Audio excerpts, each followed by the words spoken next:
प्रियात्मन सप्रेम जय जीव आदि मुनीश्वर जोगेश्वर परम पूज्य सत्य सम्राट सद्गुरुदेव शिव मुनिंकर वचनामृत। रोग रोग नुहे। रोग चिन्हिबारे प्रायतः आमर भूल होइथाय। साधारणतः आम्भे जाहाकू रोग आख्या देइथाउ ताहा प्रकृतरे रोग नुहे। उदाहरण स्वरूप डह डह तातिथिबा गोटिए तावारे पानी पड़िबा मात्रे ताहा जेपरि बाष्पीभूत होई उड़ी जाइथाय, ठीक सेहिपरि धाई धाई आसिथिबा व्यक्तिर पेट तावा सदृश गरम थाए ओ सेही अवस्थारे से पानी पीबा मात्रे ताहा बांफ आकाररे बा बाष्पीभूत होई उपरकू उठी जाए। सेही बाष्प मस्तिष्ककू जाई ताहार चतुर्दिगरे जमी जाए।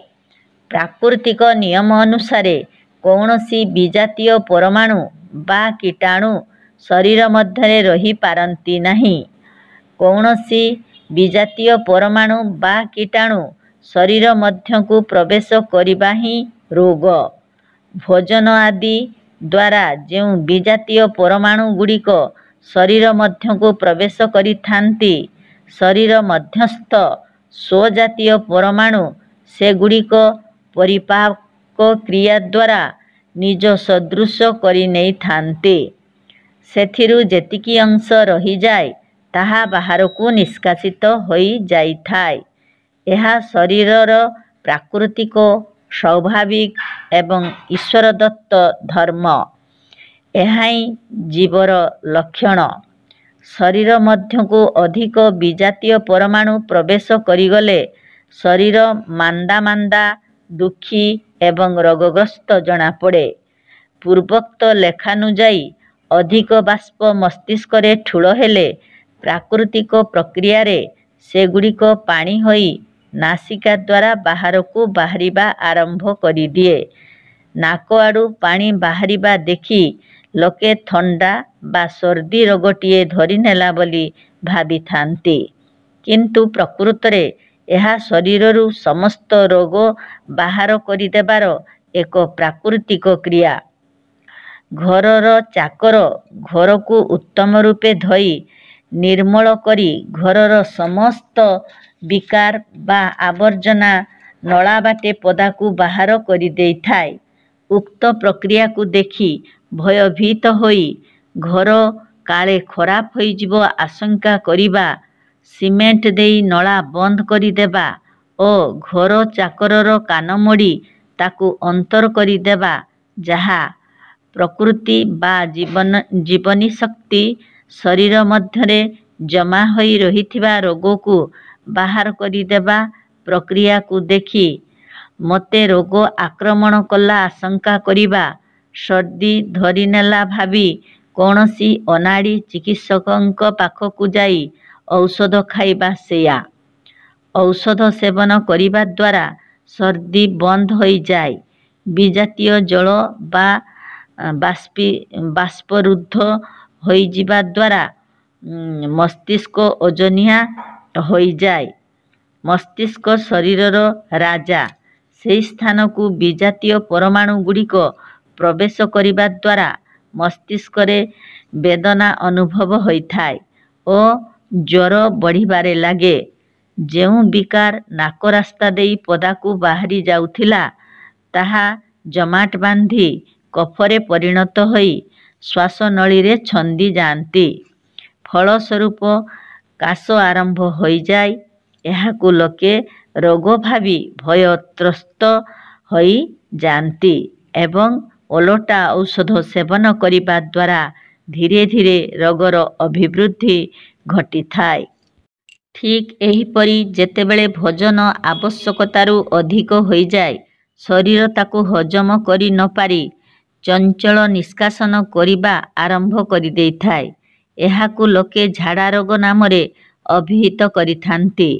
वास्तवरे कौनसी रोग नथिले मध्य 2-3 थर पतला झाड़ा होई जिबा द्वारा लोके रोगग्रस्त होइगले बोली भाबिथांती, किंतु जीवनी शक्तिर रोग निष्कासन प्रक्रिया को देखी लोके बुझी न पारी ताकू ही रोग बोली ବିଶ୍ୱାସ କରିବା ଦ୍ୱାରା ରୋଗ ବୃଦ୍ଧି କରେଇଥାନ୍ତି।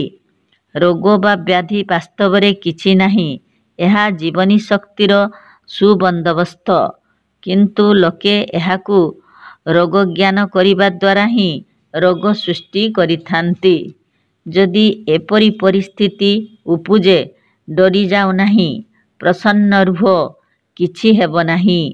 ଜୀବନୀ ଶକ୍ତି ଆପଣା ଛାଏଁ ତାର ବନ୍ଦୋବସ୍ତ କରିନେବ।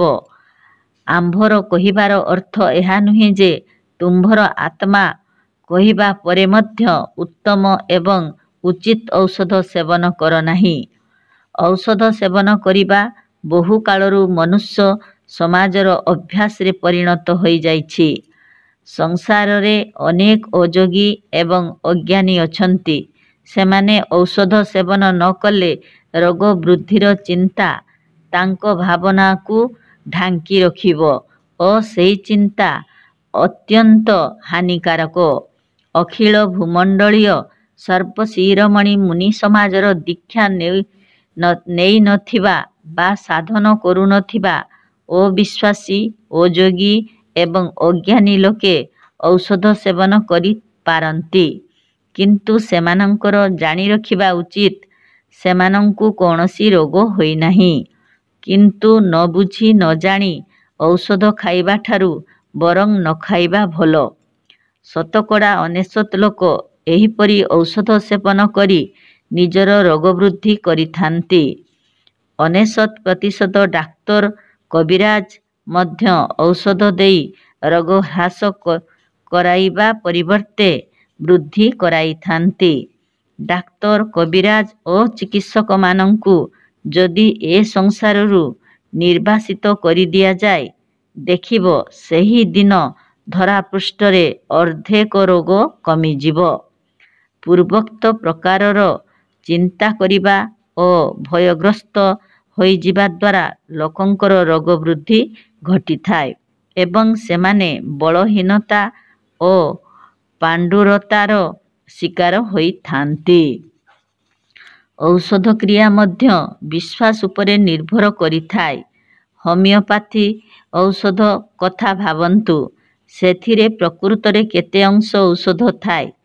ଏହି ପରିପ୍ରେକ୍ଷୀରେ କେହି ଜଣେ କହିଥିବାର ଶୁଣାଯାଏ, ହରିଦ୍ୱାରଠାରେ ଗୋଟିଏ ବିନ୍ଦୁ ହୋମିଓପାଥି ଔଷଧ ଗଙ୍ଗାରେ ପକାଇଦେଲେ ତାହା କଲିକତା ପର୍ଯ୍ୟନ୍ତ ସମସ୍ତ ରୋଗୀକୁ ନିରୋଗ କରୁଥିବ।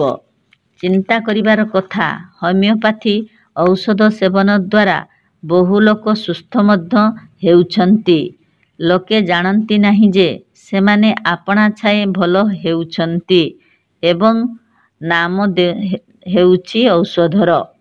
ଉଦାହରଣ ସ୍ୱରୂପ ବହୁ ଲୋକ ସାମାନ୍ୟ ବିଭୂତି ଦ୍ୱାରା ଓ ଝଡ଼ାଫୁଙ୍କା ଦ୍ୱାରା ସୁସ୍ଥ ହେବାର ଦୃଷ୍ଟାନ୍ତ ଅଛି।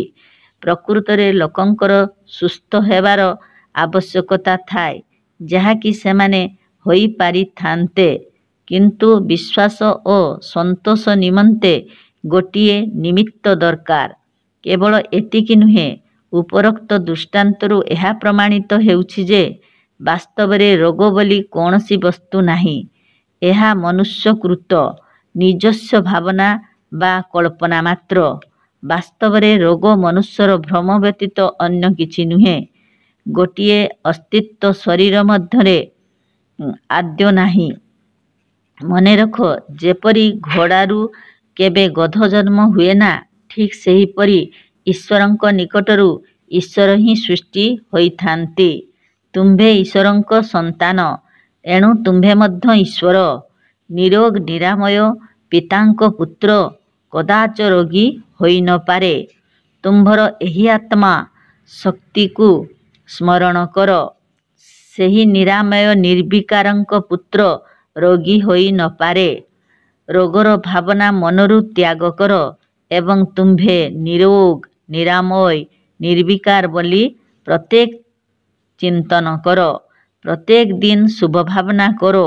ଏହା ନିୟମିତ ଆମ୍ଭ ରଚିତ ପୁସ୍ତକ ଅଳ୍ପ ବହୁତ ଅଧ୍ୟୟନ କର। ଦେଖିବ ତୁମ୍ଭର ସ୍ୱାସ୍ଥ୍ୟ ଅତୁଟ ରହିବ। ଜୟ ଜୀବ।